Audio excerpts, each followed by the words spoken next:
Welcome to Tech Bytes and News, your daily roundup of articles featured in Hacker News. Today we're diving into a fascinating blog post about when greedy algorithms, like rejection sampling, can surprisingly outperform more elegant analytical solutions. It's a real head-scratcher. A greedy algorithm being faster than an analytical solution? That sounds counterintuitive. I'm all ears. What's the core problem being addressed here? The author was optimizing his ray tracer, PS ray tracing. He needed a method to generate random 2D and 3D vectors within a unit circle or sphere. The initial approach used rejection sampling, generating random points and discarding those outside the circle/sphere. It's simple, but potentially inefficient. Right, rejection sampling. You keep generating points until you get one that fits.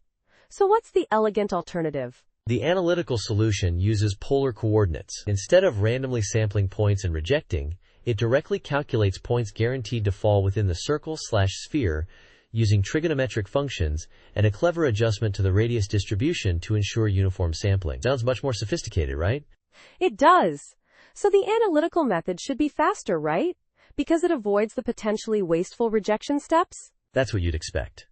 The author initially believed this too, based on previous tests. But the twist is, his initial benchmarks in Python showed the analytical method was faster.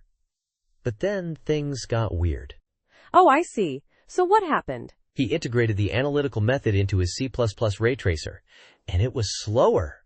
Much slower. This led him on a wild benchmarking journey across different compilers, optimization levels, and even different hardware. Intel, AMD, Apple Silicon. Wow, a real deep dive. What were the results of this extensive benchmarking? The results were unexpected in some cases, especially with GCC and compiler optimizations enabled. The rejection sampling method was significantly faster, sometimes by 50% or more. Even in Rust, the same pattern emerged. That's astonishing. So the simple, seemingly inefficient method outperformed the elegant one.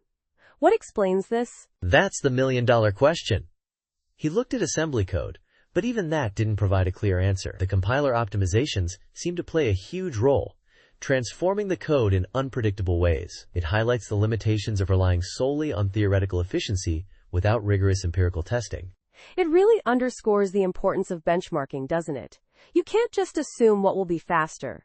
The compiler's optimization strategies can completely change the game. Exactly. The author's conclusion is that while the analytical method is mathematically elegant, the rejection sampling method, surprisingly, often proves faster in practice, especially when compiler optimizations are involved. Always measure, always test.